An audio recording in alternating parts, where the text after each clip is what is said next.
morning. Welcome to NetSol Technologies' fourth quarter and full year fiscal 2025 earnings conference call. On the call today are Founder and Chief Executive Officer of NetSol Technologies, Inc., Najeeb Ghauri, Chief Financial Officer, Roger Almond, and Senior Vice President, Legal and Corporate Affairs, General Counsel and Corporate Secretary, Patty McGlasson. I would like to hand the call over to Patty, who will provide the necessary disclaimers regarding the forward-looking statements made during today's call. Patty, please go ahead. Good morning, everyone, and thank you for joining us today. After we review the company's business highlights and financial results for both the fourth quarter of fiscal 2025 as well as our full year earnings, we will open the call for questions. Before we begin, I'd like to provide the cautionary statement regarding forward-looking statements that may be made during today's discussion. Please note that all information presented on this call is subject to the safe harbor provisions of the Private Securities Litigation Reform Act of 1995. Our remarks may include forward-looking statements that reflect management's current expectations regarding future events and operating performance. These statements are subject to the risks and uncertainties, and actual results may differ materially from those projected. We encourage you to review the cautionary statements and risk factors contained in NetSol's press release issued earlier today, as well as in our filings with the Securities and Exchange Commission, including our most recent Form 10-K and quarterly reports on Form 10-Q. I'd also like to note that today's discussion will include certain non-GAAP financial measures. A reconciliation of these measures to their most directly comparable GAAP figures can be found in the press release issued earlier today. Lastly, please remember that this call is being recorded and will be available for replay on our website at netsoltech.com, as well as through a link included in today's press release. I'd like to reiterate that at this time, all participants are in a listen-only mode. Following the prepared remarks, we will open the call for Q&A session. I will now hand the call over to our Founder and Chief Executive Officer, Najeeb Ghauri. Thank you much, Patty. Good morning, everyone, and thank you for joining NetSol Technologies' earnings call to review our results for the fourth quarter and the full fiscal year ended June 30th, 2025.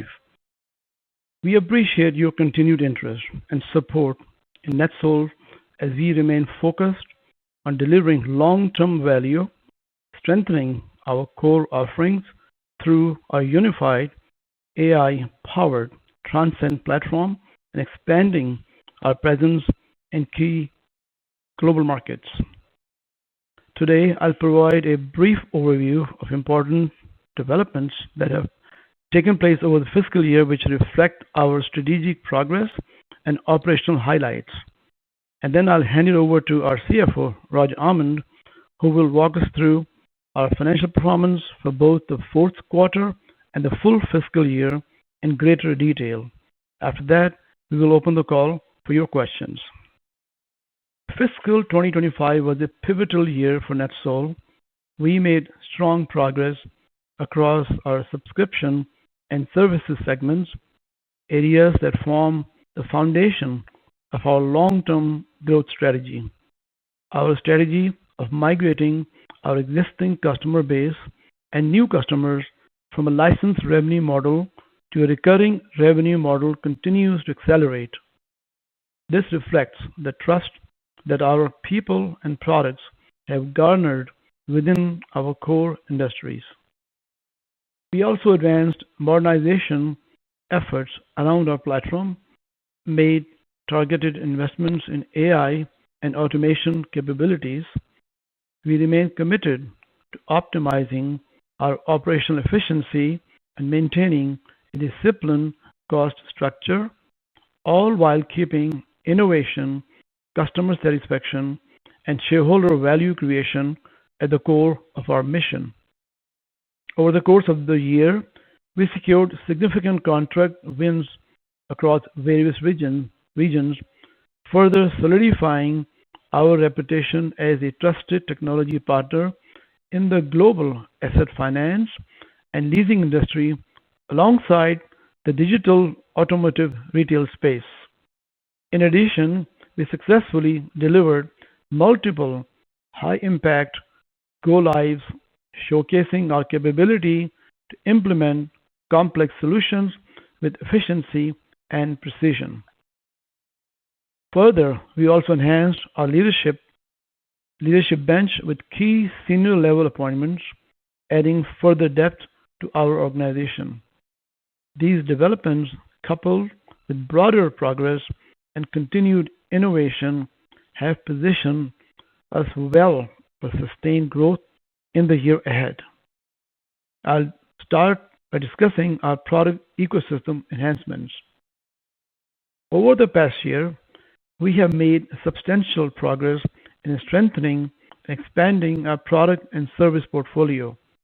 The centerpiece of this evolution was the official launch of our United Transcend platform, which is an AI-powered digital retail and asset finance solution designed for automotive and equipment OEMs, auto captives, commercial lenders, dealers, brokers, banks, and other financial institutions.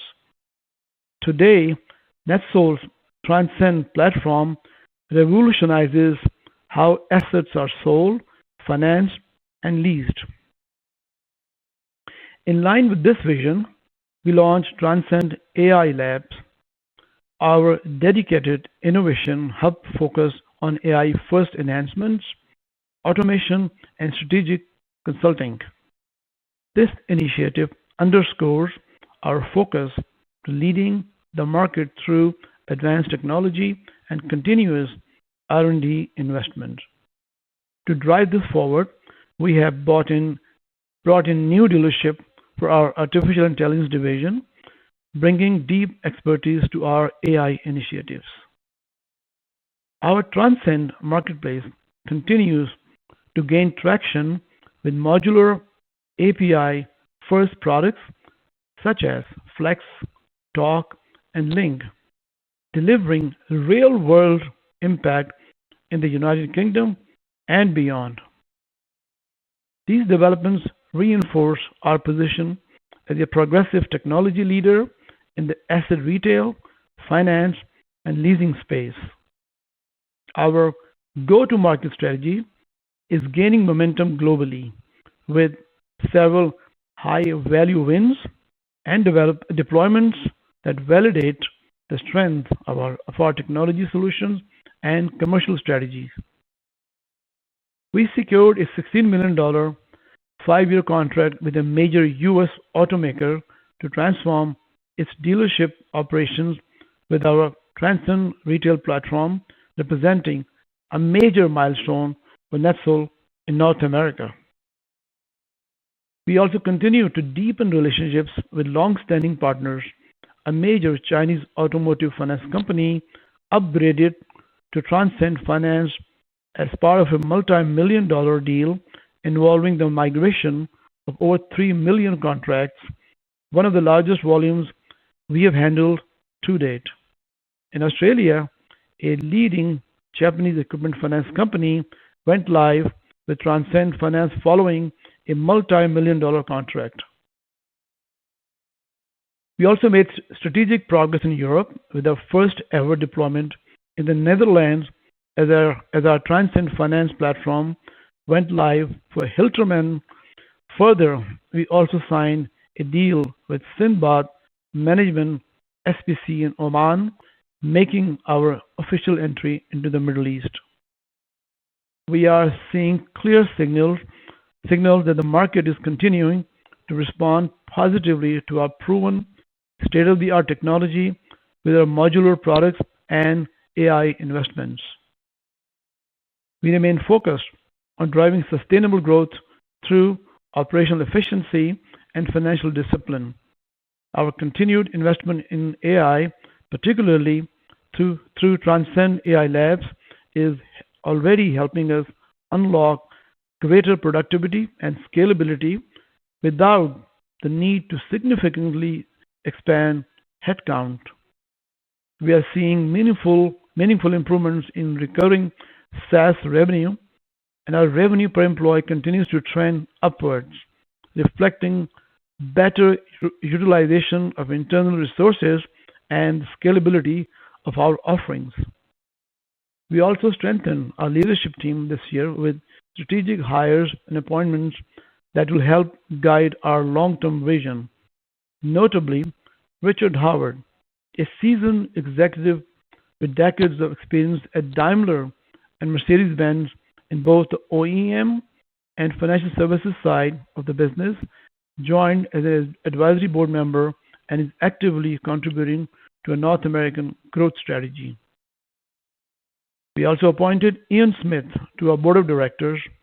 Ian brings with him over 3 decades of global leadership experience in financial services with a proven track record in automotive finance, digital transformation, and strategic growth. Most notably, he served as a CEO for BMW Group Financial Services USA and the Americas. All of these developments, from our AI-driven product evolution to strong commercial execution and disciplined operational focus, are positioning NetSol for long-term profitable growth. We are confident in our roadmap and look forward to continuing to lead in digital transformation across the global asset finance and leasing industry and the digital automotive retail space. With that, I'll now turn the call over to our CFO, Roger Almond, who will walk us through our Q4 and full year fiscal 2025 financials. Go ahead, Roger. Thanks, Najeeb, and good morning, everyone. Let me begin with our fiscal fourth quarter results, followed by a summary of our full year financial performance. Total net revenues for the fourth quarter increased 11.9% to $18.4 million, compared with $16.4 million in the prior year period. This growth was driven primarily by increases in subscription and support revenues and by our services revenues. License fees for the quarter were $0.5 million, compared with $0.6 million in Q4 of fiscal 2024. Total subscription and support revenues grew 9.9% to $8.2 million, compared with $7.5 million in the same period last year, continuing to increase our recurring revenue base. Services revenues were $9.7 million, up from $8.4 million in the prior year period, reflecting strong project delivery and ongoing implementations. Our gross profit for the quarter was $10.3 million, representing a 56% gross margin, up from 52% in the prior year quarter. Operating expenses were $7.2 million, or 39% of sales, compared to $7.7 million, or 47% in Q4 fiscal 2024, for a decrease of $521,000. Income from operations increased to $3.2 million, compared with $0.8 million in the prior year period. Non-GAAP EBITDA came in at $4.7 million, or 40 cents per diluted share, nearly quadrupling the prior year's Q4 figure of $1.2 million, or 11 cents per diluted share. Non-GAAP adjusted EBITDA for Q4 was $3.5 million, or 30 cents per diluted share, compared with $0.7 million, or 6 cents per diluted share in the prior year. Turning to our full year results, total net revenues for fiscal 2025 were $66.1 million, an increase from $61.4 million in fiscal 2024. Looking at the revenue breakdown, license fees for the year were $0.6 million, compared to $5.4 million in the prior year. This year-over-year decline reflects our ongoing transition away from large one-time license deals towards a subscription-first model. Total subscription and support revenues were $32.9 million, compared to $28 million in the previous year. This increase was driven by increased SaaS adoptions across multiple markets. Services revenues rose to $32.6 million, up from $28 million in fiscal 2024, a 16.3% increase reflecting solid project activity throughout the year. Further, gross profit for fiscal 2025 was $32.6 million, compared with $29.3 million in the prior year.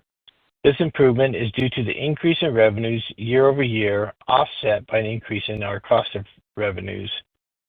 Operating expenses totaled $29.1 million, compared to $25.8 million last year, as we continued investing in key growth areas, talent acquisition, and global delivery capabilities.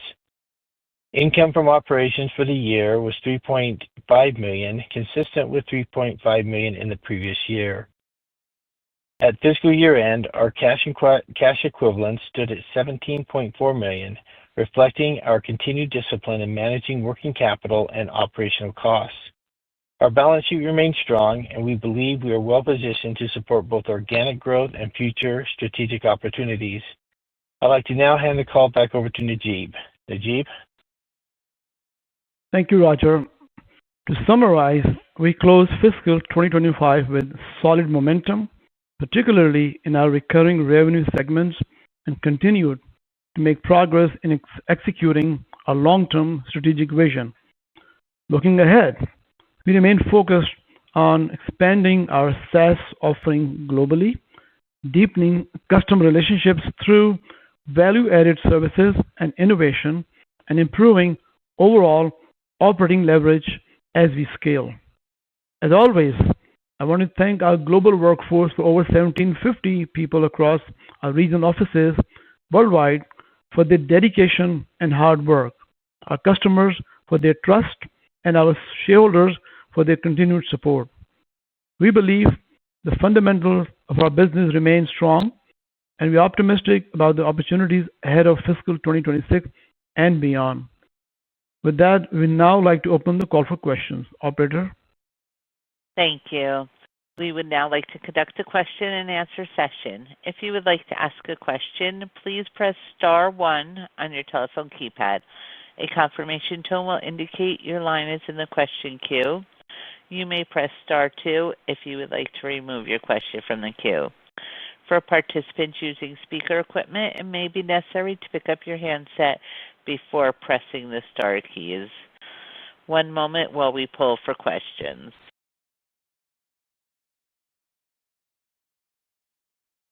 Our first question is from Todd Felte with StoneX Wealth Management. Please proceed. Hey, congratulations, guys, on an outstanding quarter. Really nice to see the growth and the improvement in margins. I'm trying to figure out if this quarter is an abnormality or the start of a kind of a new upward trend. Do most of your subscription revenues, are they paid to you on a quarterly basis or a yearly basis? Thank you for your comment, Todd. First of all, I think we have a momentum as we close a very strong fiscal year. I think there is enough going on in the company across all three regions that gives me a lot of confidence in our continued momentum of growth same way.